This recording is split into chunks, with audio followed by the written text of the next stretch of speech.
Hey, what's going on, guys? The Horror Man back, putting a positive spin on Exorcist II, The Heretic.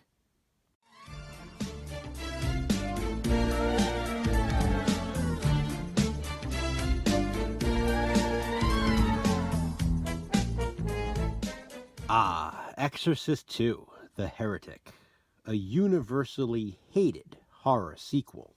But is that fair? Does it deserve all the hate it receives? Director John Boorman claimed the movie was just too good for some people. Honestly, he was right. In a way. Just hear me out. Remember, the Positive Spin series is a series in which Jason from Horrific Nightmares and I watch universally hated movies and then discuss them. These videos are not reviews. They are simply a means of pointing out positive things about the films. This is my positive spin on Exorcist II. Exorcist II, The Heretic was released in 1977, 4 years after the original classic. It was not received well. It had a disastrous opening, in fact. Stanley Kubrick was originally offered the opportunity to direct, but he declined. He knew what he was up against. There was no way this movie would satisfy the crowd. I guess not much has changed in all these years. Toxic fandom still very much exists. Again, these positive spins aren't meant to be a debate of any kind. But just because you don't like a movie doesn't mean it doesn't have good qualities. It had been about 20 to 25 years since I had last seen Exorcist II. I did not remember liking it much, if I'm being honest. I remember thinking it was boring. With that being said, I did not remember hating it either. And some people really hate this sequel. Well, I can tell you after revisiting this one with Jason after all these years, I have a whole new appreciation for it. This is not the worst sequel ever. This isn't even a bad sequel. It's just different. The Exorcist III will always be my favorite in the franchise, but this movie really had an impact on me. Sure, there was some nostalgia involved, but there was a lot I liked and even loved about Exorcist II. First of all, the return of Linda Blair as Regan, and she's adorable in the sequel. She's older at this point, so I think that's okay to say. The rest of the cast is also made up of famous faces, including Richard Burton, Louise Fletcher, Ned Beatty, James Earl Jones, and Kitty Wynn, reprising her role as Sharon from the first movie. The locations in Exorcist II are pretty spectacular. I love the set pieces in this.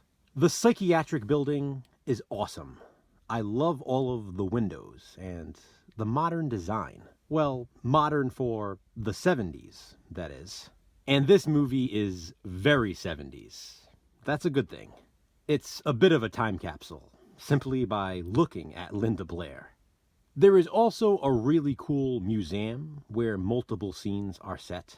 And other scenes, although filmed on location in Arizona, set in Africa. The Africa scenes have always stuck with me.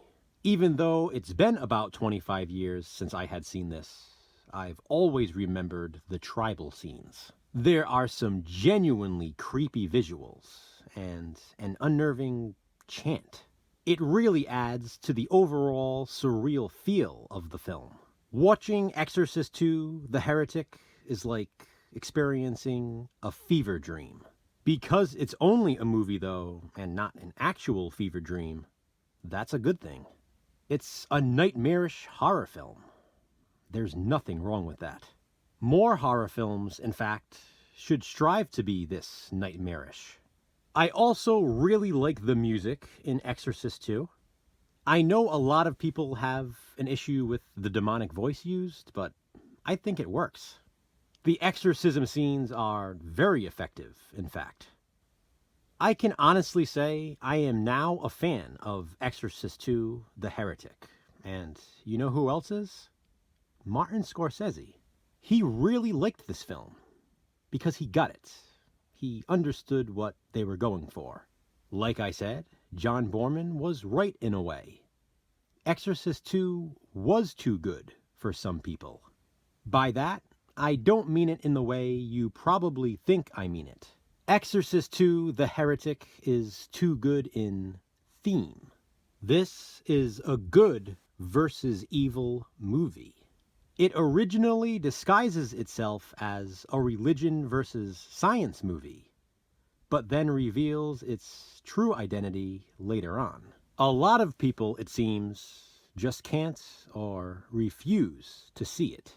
The ending is wacky, but in a good way. It's not as convoluted as it first appears. It leaves you wondering if you've fully understood what happened. That's okay. There's nothing wrong with a thought-provoking film.